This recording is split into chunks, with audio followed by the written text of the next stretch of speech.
In this episode, we're going to cover highlights of our trips to England, Scotland, and Wales. While each had individual episodes, there was simply so much to see that we couldn't get all of it into 30-minute episodes.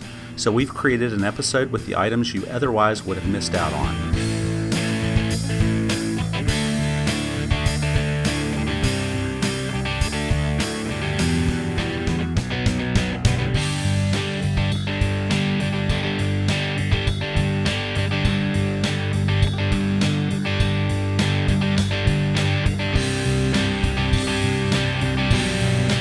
We'll eat some great food, hang out with the Beatles in Liverpool, time travel in Greenwich, play doctor in Scotland, and visit a couple of parks in London and northern Wales. Let's get started.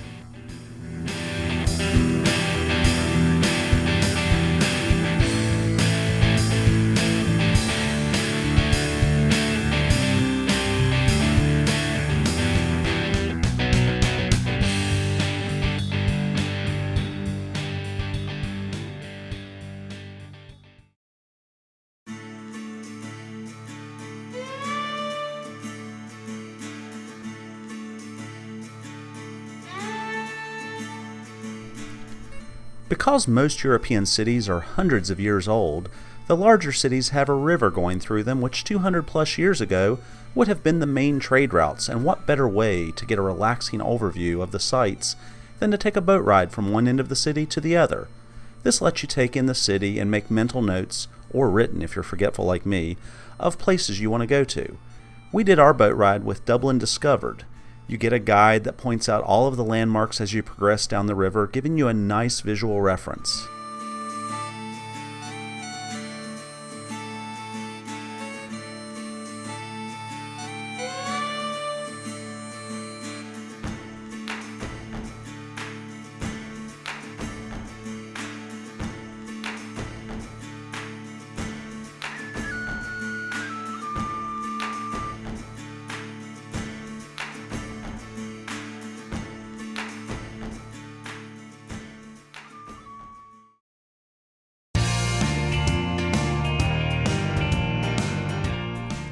Here's one of the Airbnbs we stayed in.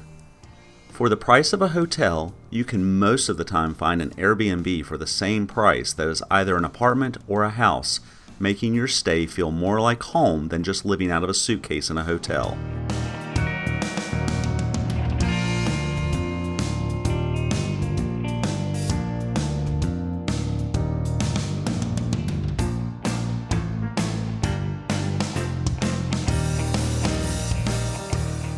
As you can see, in addition to the bedrooms, we also had a kitchen with a washer and dryer in case we needed to do some laundry, as well as a living room with sofas.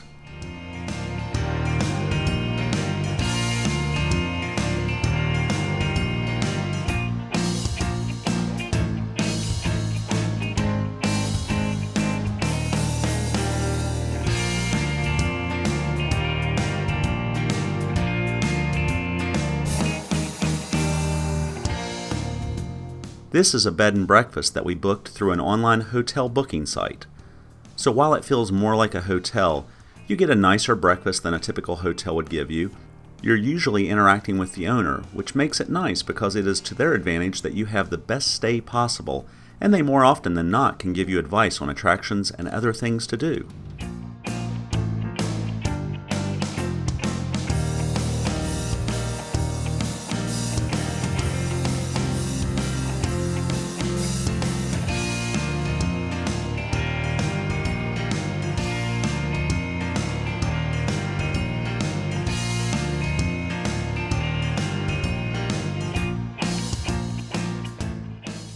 So the beautiful thing about Europe is most everything is within walking distance. I live in the United States and we have to rely on a car to get us just about anywhere, but in Europe, everything is designed very compact, so it makes it very nice to be able to walk from point A to point B. So maybe to the grocery store to get some food or to go to a restaurant, which is what we're doing now. Well, if you're staying just down the street, you walk up to the little village, which isn't that far, and you come to Courtney's and have something to eat.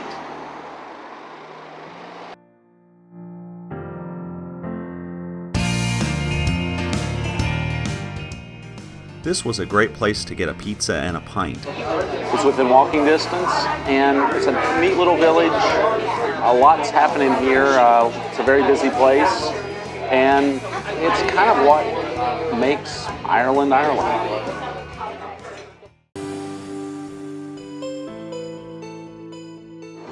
This is my Ryanair flight to Edinburgh.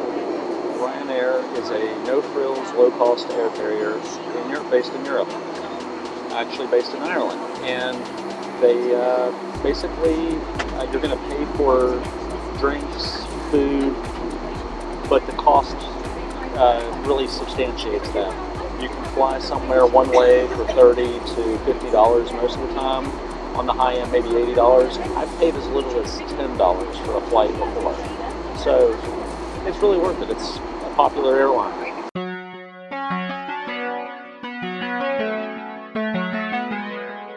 Surgeons Hall Museum has a lot of different displays. Some of them are on dental, some are medical, but they cover everything from anesthesiology all the way to pathology. The thing that you need to be aware of, though, is that they do have human remains, so you may find that a little unsettling, but it is a great museum. Surgeons Hall Museum is the major medical museum in Scotland and one of Edinburgh's many tourist attractions. This colorful display is actually a wall of pills.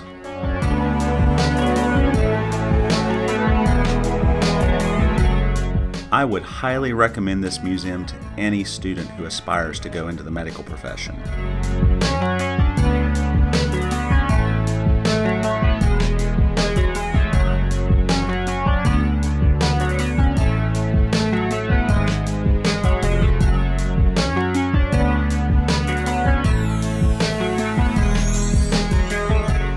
It is absolutely fascinating to see how medical instruments and techniques have changed over the centuries, and they have done an excellent job in preserving and presenting this history.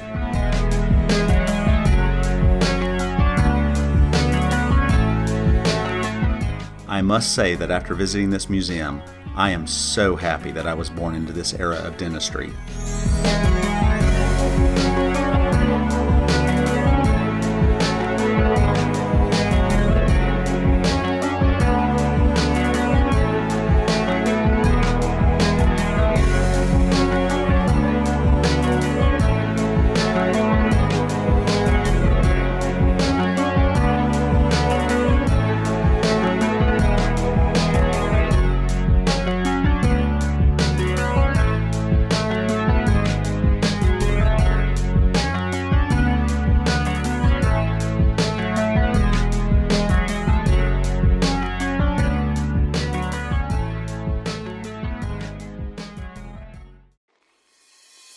All around me is Breakwater Park here in Holyhead, and while on first impression it may not look like a lot, it's actually a pretty neat little park.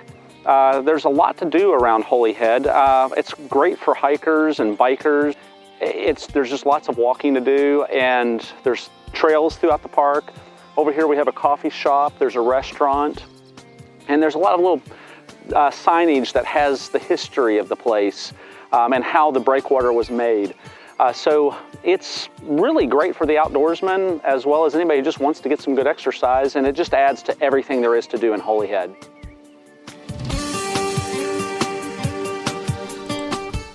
Holyhead is on Holy Island, which is separated from Anglesey by a very narrow channel and was originally connected to Anglesey via the 4-mile bridge and now by the Stanley Embankment. I must say that this area of northern Wales is one of my absolute favorite parts of the United Kingdom. If you like hiking, bike riding, and other outdoor activities, this is the area for you to visit. You can do a lot here on a very low budget. There's a magnificent lighthouse and numerous castles in the area, and the scenery is just unbelievable.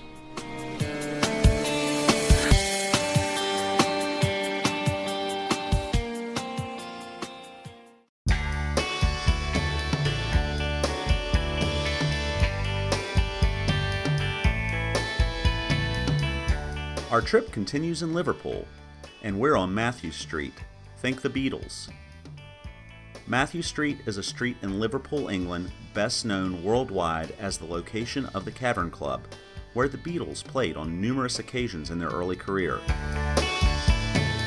It is the center of the Matthew Street Festival, which fills the streets of Liverpool every summer. The street connects Rainford Gardens to North John Street and is located in an area of the city centre known today as the Cavern Quarter.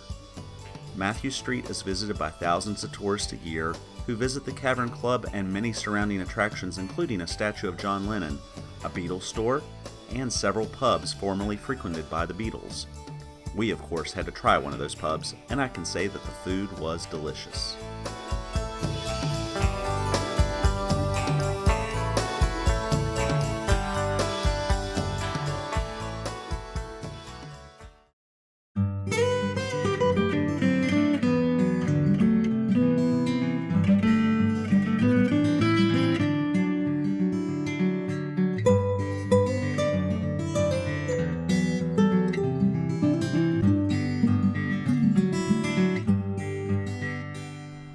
One sheep, two sheep, yellow sheep, blue sheep.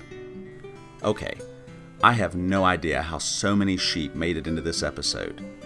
Yes, there are a lot of sheep in the United Kingdom, but an entire segment?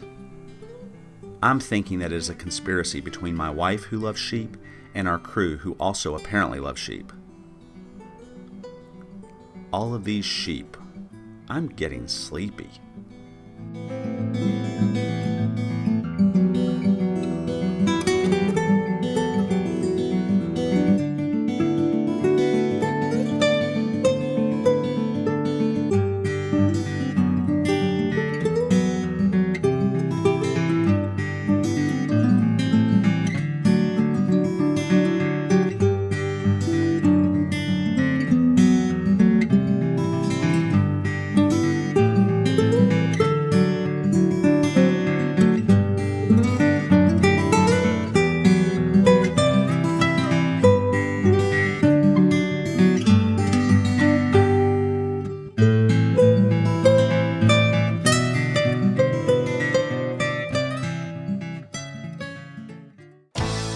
So I have two tips for you that I do when I travel. One of them is I use a vacuum seal bag to put my dirty clothes in.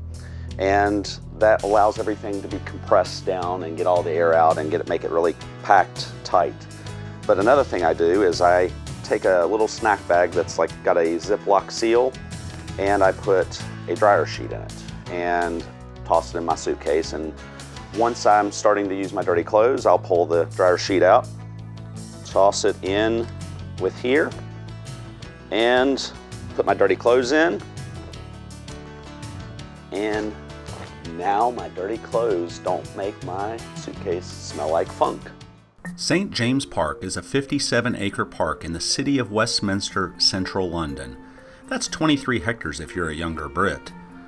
The park lies at the southernmost tip of the St. James area, which was named after a leper hospital dedicated to St. James the Less from the Bible. The park is bounded by Buckingham Palace to the west, the Mall to the north, Horse Guards to the east, and Birdcage Walk to the south. The mall isn't a shopping mall, but rather a road between Buckingham Palace at its western end and Trafalgar Square to the east, known as the Mall.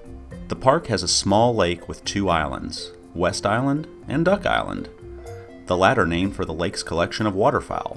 Pelicans have lived in St. James Park for nearly 400 years and were originally presented as a gift from the Russian ambassador to King Charles II.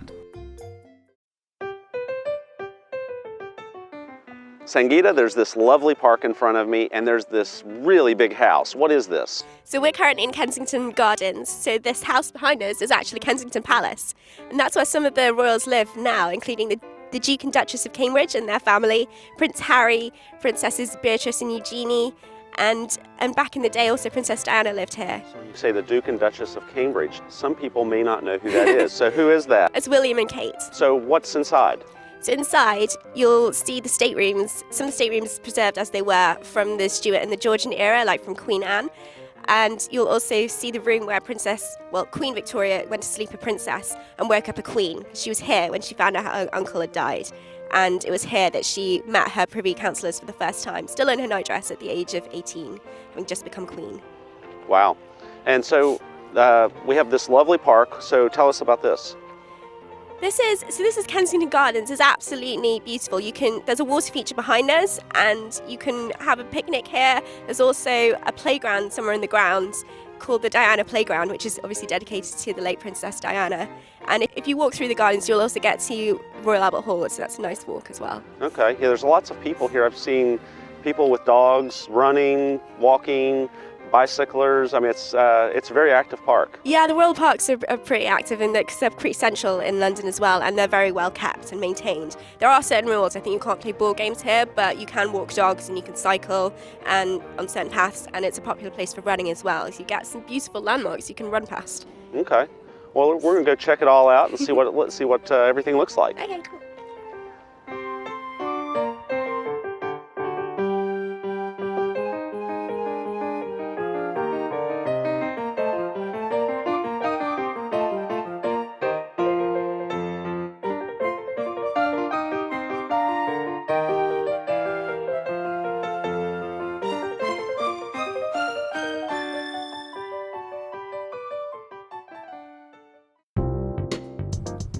Greenwich Park overlooks the Thames River and is home to some of London's most iconic views with a rich history that dates back to Roman times.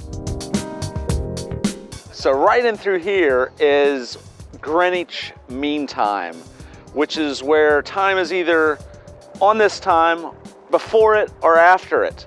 So this is, somehow they got to decide that this is the line. I don't think it's fair. I think I should have got to decide.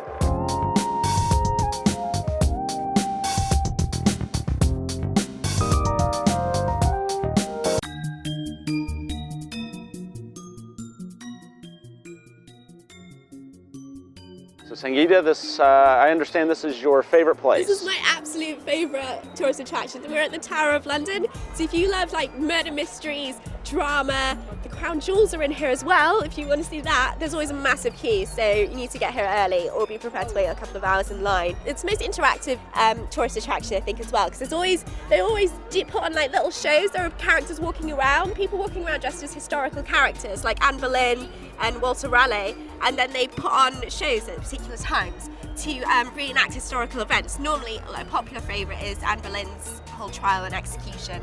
They don't obviously actually execute the actress, but they just mime it a bit. And also other stories like escapes from the Tower of London or attempted escapes as well. There's so much rich history in here as well. Not just the stories you may have already heard of, like Anne Boleyn and the Princes in the Tower. I learn something new almost every time, and I've been here so many times I could probably give you a guided tour of the tower, but what you really should do is get one of the Yemen warders to give you a guided tour. They're so funny. They're a bit un-PC, but they're so funny. And they'll tell you not only like just stories of people who've lived here, but also a bit about the architecture as well, if you're into that. Okay. And then of course we're right by the Thames, so we're still near a lot of things to do, and we've got like a nice big courtyard here with some shops and some food and things like that as well. So it's a pretty nice place. It's such a good place. You can get traditional fish and chips around here, and there's some restaurants as well where you can sit and have like a proper meal and look out on the river, and we're by Tower Bridge as well. And that beehive-looking building over there is City Hall. Okay. I would say you definitely need to go on a Yemen water tour, because that's the only way you can get into the chapel of St Peter ad Vincula, which is where the people who were executed within the tower walls are buried, such as Anne Boleyn and Lady Jane Grey and Catherine Howard. So it's quite a privilege to be executed within the walls privately. Most people were executed up on Tower Hill behind us, on Tower Green. Somehow I don't feel like it would be a privilege to be executed in here. It was a privilege because it was private, so you wouldn't have people like baying at you and cheering when they pull up your head. There's also the tower's not just, the tower wasn't originally built as a prison, it was built as a royal palace, but it served as a prison mostly during the 16th and 17th century. But it's also been a royal menagerie, so there were like tigers or lions and an elephant in there as well. There's also the torture instruments you can see in the dungeon. I haven't been to there. That's, I think, the only bit of the tower I haven't been to that you're allowed to go to. So it's a working royal palace as well, so there are people who live here too. So they go around checking that you do actually leave.